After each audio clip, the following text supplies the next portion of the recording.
مطلب اس کو اس کھیتی کو پھلنے پھولنے کا موقع دینا چاہیے. علامہ صاحب آپ اتفاق کرتے ہیں والدین قبضہ گروپ ہے؟ نہیں وہ تو دیکھیں قرآن پاک میں تو ہے کہ والدین کو آپ اف تک نہ کہیں. نہیں وہ نہیں کہنا بالوالدین نہیں کہنا احسانا چاہیے, ولا تقل لہما اف نہیں کہنا چاہیے. وقول لہما قولا کریما, تو قول کریم میں گفتگو کرنی چاہیے نرم لہجے میں. اف تک اف کا معنی ہے کہ بے معنی تزجر ایسی بات بھی نہ کریں جو ناپسند کریں. لیکن یہ ہے کہ دیکھیں اسلام نے ایک ضابطہ بنایا ہے, وہ اصل میں ہمارے ہاں جو میں بار بار زور دے رہا ہوں, قرآن قانون زندگی ہے. ہم کم از کم ہر گھر میں کم از کم آدھا گھنٹہ صرف یا کم از کم 14-15 منٹ قرآن پڑھیں, ایک رکوع پڑھ لیں, اس کو ترجمے کے ساتھ پڑھیں.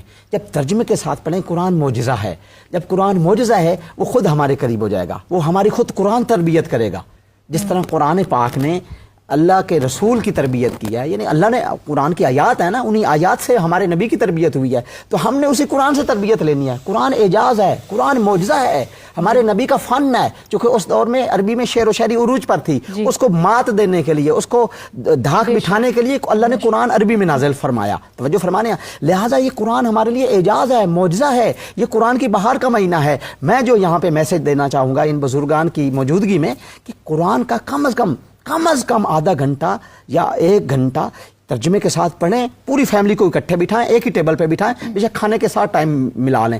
مغربین کے نماز کے بعد کھانے کے بعد ایک پارہ ترجمے کا پڑھیں. ایک پارہ کہہ رہا ہوں, ایک رکوع پڑھیں اور اس کو سمجھیں اس میں اللہ کیا میسج کنوے کر رہا ہے, کیا حکم دے رہا ہے, کیا آرڈر فرما رہا ہے, کیا ہمیں اس رکوع سے کیا میسج مل رہا ہے. اس کے اوپر غور و خوض کریں, بچوں سے سوال کریں, رائے لیں.